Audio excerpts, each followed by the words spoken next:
all, happy new year and welcome back to my channel. Guys, it's 2025. Can you believe it? Can you believe it? Honestly, 2024 went like that. um I am thankful, I am grateful um to be blessed to see this year. I am so glad to see the back of 2024. It wasn't a good year for me at all, and I really don't want to go into that because I don't want to start the video on a negative note. But I'm so thankful that year is gone. um I am hopeful that for this year, I don't know, in terms of new year resolutions, have you got any? My camera is a bit slanted. Why is that? Hang on. So in terms of new year resolutions, have you got any? I haven't got, because over the years, I don't think I have resolved to do something or not do something. And I have seen it, through to the end of the year. I know maybe during the year, maybe one bright idea just pops into my head, and sometimes it materializes, sometimes it doesn't, but it's not something that I thought of at the beginning of the year. So no, I haven't got any new year resolution. But if any of you have got, I'm rooting for you. I hope you see it to the end of the year. I was in the office today, guys. I cannot believe I'm back. I'm back at work. Do you know, I still remember logging off on a Friday. I think it was the 20th of December. I shut that laptop so tight, you would think I would never open it up again. You would think I'll never open it up again. I would never power it up again. I was never going to work again. I don't know what I was thinking. I thought, this holiday would never end, but it ended. But I'm glad. I spent time with family. I had family come visit. I rested. I ate. What else did I do? Rested, ate, and overspent. Is there anything else? Is there anything else you do over a Christmas break? But yeah, I am. Am I ready for 2025? Work wise, okay. Am I ready? I don't know. We'll see how it goes. We'll take one day at a time, won't we? And how about you all? How are you easing yourself into this new year? You want to share in the comments if you've got any new year resolutions, or if you're like me, you just take it one day at a time. Anyway, I've just come back from work. I am really tired. If I'm rambling, forgive me. I thought maybe I make this video tomorrow, but then I did check my calendar at work and it is filled up, meetings all day. The rest of the week, meetings all day, and my weekend is also I've got stuff to do over the weekend. So I'm like, if I don't make this video today, I will keep procrastinating probably to the end of the month. So please forgive me if I'm rambling. I am really, really tired. I haven't even, changed out of my work clothes. I got to see Traitors, UK Traitors, yesterday. My sister told me it started, and I recently got into Traitors, so I'm so excited. When I got into Traitors, I had to binge watch the UK Traitors, the Australia Traitors, and the US Traitors.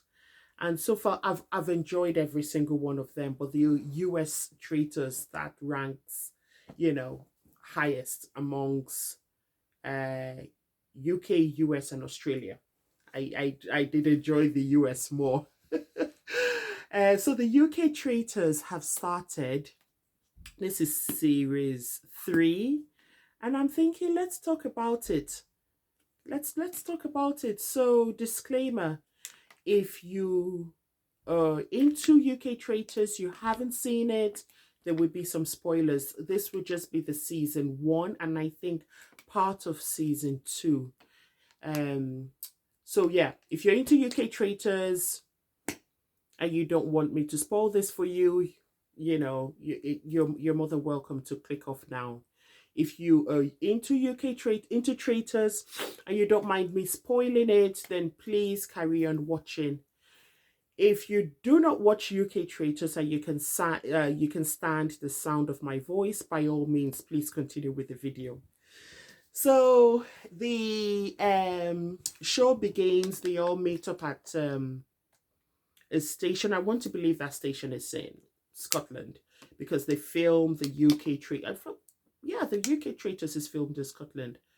Um, they all meet up, all 20, not all 25 of them, because some of them meet on a platform of a station. I'm not sure what the what the station is called. I didn't look into that, but meet up on a platform, and the other contestants were introduced to us already in a train.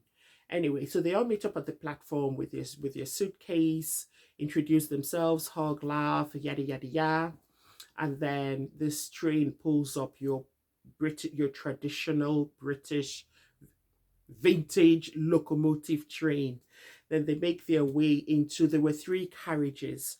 They make their way into these carriages, and all in all, we find out that there are 25 contestants. Um, the train starts moving, and then it stops, and then it's as if it's about to reverse when Claudia is the host for the UK show, her voice comes through, and she introduces herself, and she's like, right, immediately there's a twist. So there are 25 contestants, and she needs 3 of them to get off the train, and that this task or activity or whatever would earn them up to £10,000. But they had 10 minutes to decide on the 3 contestants that would leave the show. And for each minute that they waste, or they spend rather, deciding who it is that would get off, £1,000 would be chipped off the £10,000 that they were gone into to earn. So of course everyone is looking around like, oh my god, we've just sat down. I don't even know who my fellow contestants' names are. Like, what is going on? And the first minute goes, and then a lady, Fazia, I think, I'm going off memory here, so please forgive me. She was the first who bit the bullet, and she's like, you know what, I'll take one for the team. I'm getting off. And then that kind of, I think, prompted others, because when they saw her come off and stand on the platform, it prompted others to make their way out of prompted 2 others to make their way out of the carriage. And I think they did that in less than 10 minutes, definitely. But I think they spent about 3 minutes or so, 2 or 3 minutes. So probably they lost £2,000 or £3,000. Anyway, before I move on to where the journey continued to the station, I just want to say something. Is it me? But the sisters there, for those of us watching this show, the sisters there, Armani and her sister, I cannot remember her sister's name now. I'll put it on the screen. When they were first introduced to us, they were amongst the contestants that were already on the train. When they were first introduced to us, the audience, did they not say they were going to keep it under wraps that they were related? Or was I hearing things? Because I could have sworn that was what they said. They probably didn't say it, and it's just me hearing things. But as soon as the other contestants started making their way into the train, oh, this is my sister, we're related, blah blah blah blah. I'm like, oh god, no. Why did you say that?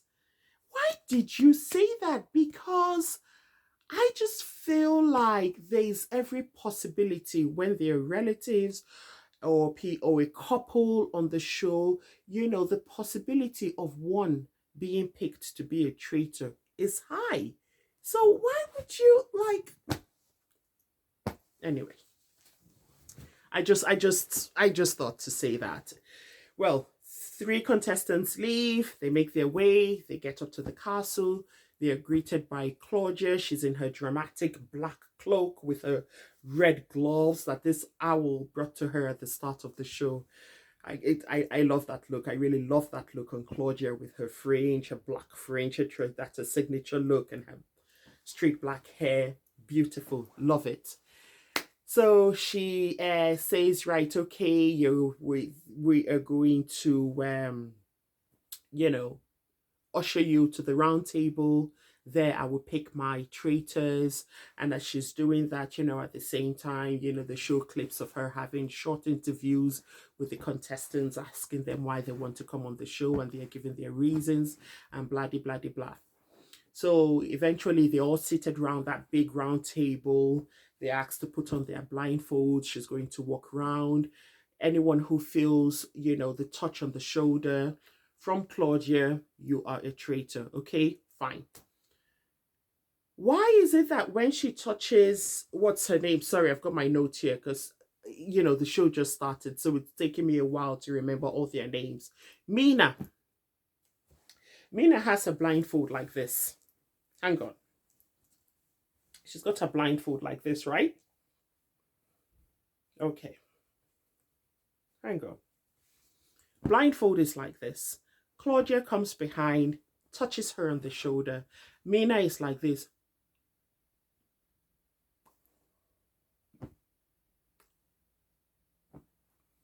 And I'm like, sister, auntie. When they introduce them to us, they let us know what they're doing, So Mina is a call center manager, isn't she? Auntie, you're a call center manager. You are used to having difficult cases escalated to you. It is safe to say you have almost heard it all. Things that will shock the everyday person. Mina, you've heard it. So why were you going, like, what was that for? Couldn't you just internalize how you were feeling at being picked to be a traitor? Couldn't you just compose yourself outside, and then inside your mind and your heart and everything is racing really fast? Secondly, again, I'm going off memory. This is the era of equality and diversity. So you would expect, because it's herself and Uncle Keith that are the only Dudu, in other words, people that look like me, the only blacks on the show. I'm going off memory. If that's not right, I would leave it in the description. So there's every likelihood again that if Keith wasn't picked, you would be picked. So what was all that like? Come on, what if someone didn't have their blindfold on properly and saw you? They would know immediately that you've been picked. That part I was screaming at the TV. Anyway, Claudia picks Mina, picks Amani. Amani is one of the sisters on the train. Picks her and picks Lisa. Lisa is your fun, loving grandma. I actually thought, because there's another middle-aged woman there who is a deaconess or a priest, a woman of the cloth. And I thought that Claudia was going to go for her because obviously it will put her in a position to go against everything she preaches, which is lies and deceit and manipulate and all that. So I thought she was going to be picked, but no, Claudia picks Lisa instead. So picks them, and everyone is looking around like, okay, trying to sort and make out who is it that is the traitor. The traitors are trying to compose themselves. Well, I'm sorry, they didn't do a very good job at it. I am really sorry. And immediately, they were put to work because Claudia was like, right, okay, the traitors are going to meet up, and one person will be eliminated. I cannot use the word that she uses, but you know what I'm talking about. So they meet up. She hands them their cloak, and they take the oath of being a traitor, and yada yada yada, and take down their hood in their little dark chamber. They see themselves for the first time, and they are like, right, okay, who are we going? Did that come first, or was it banishment first? I can't remember. No, hang on. I think they banished they no sorry they eliminated someone first before they went through the whole round table of trying to work out who was a traitor and who wasn't. So I think the first person they got rid of was Keith. Oh gosh, it was Keith, wasn't it? Or were they banished first?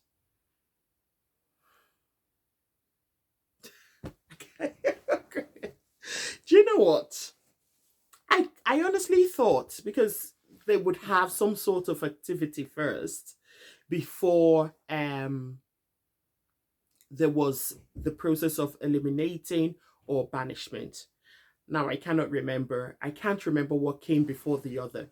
If it was the elimination that came first, then um getting rid of someone first. I think Keith was the first person on their list.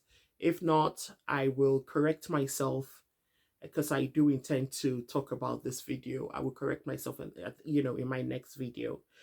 But whoever it is that they chose to get rid of, when they all assembled the next morning for breakfast, Amani was just all over the place. Like, she was like, oh my God.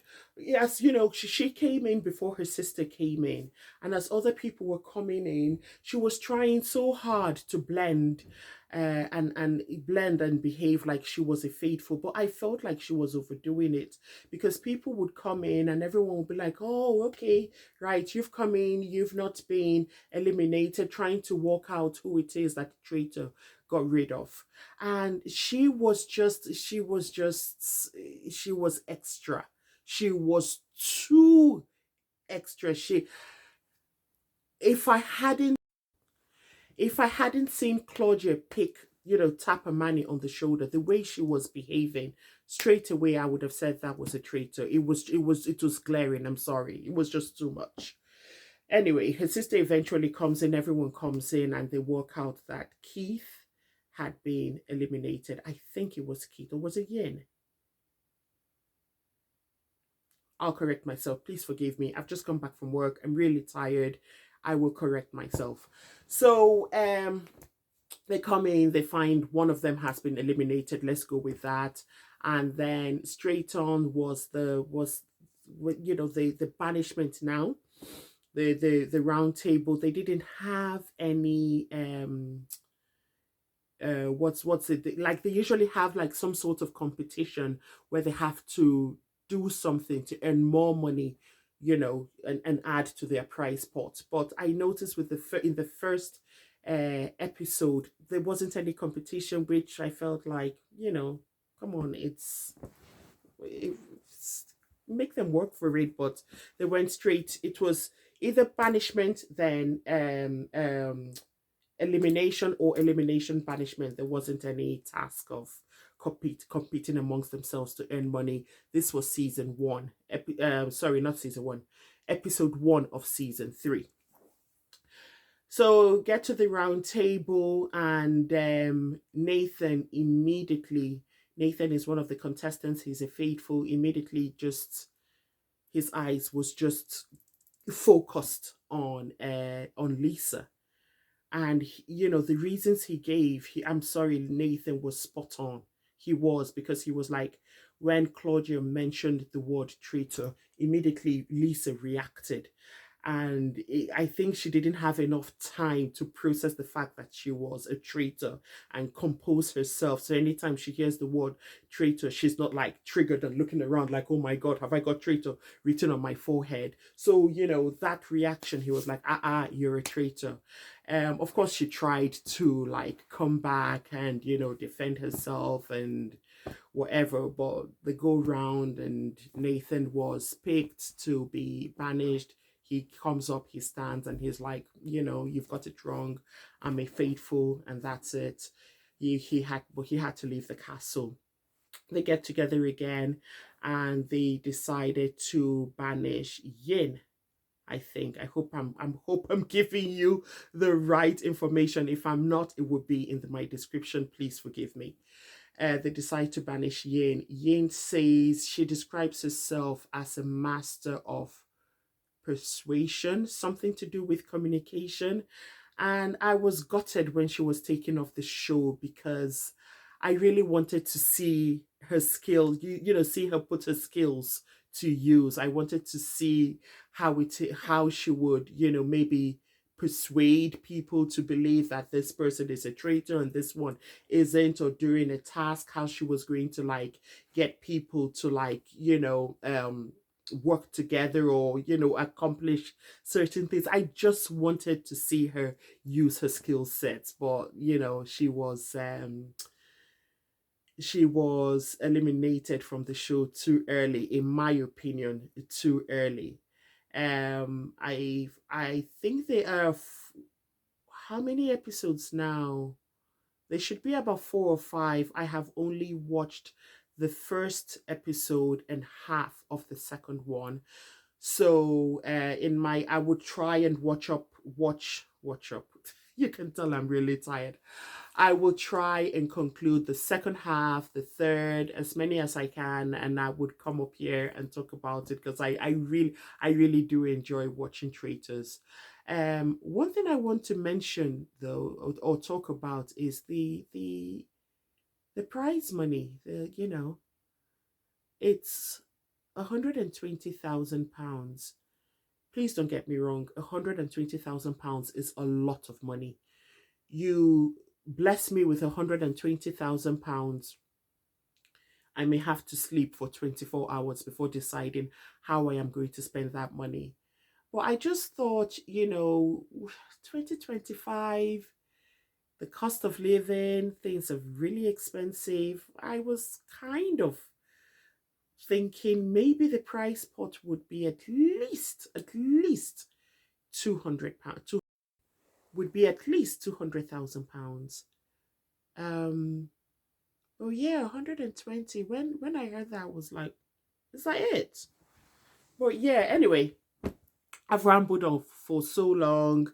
If you've watched till the end, thank you so much for sticking with me. I will try and get my facts right and leave it in the description, and be a bit more clear-headed when I review subsequent um episodes. So yeah, that's me done. I'm going to have a shower, get out of these clothes, get into something comfortable, and keep watching Traitors. And I'll see you in my next video. Bye-bye.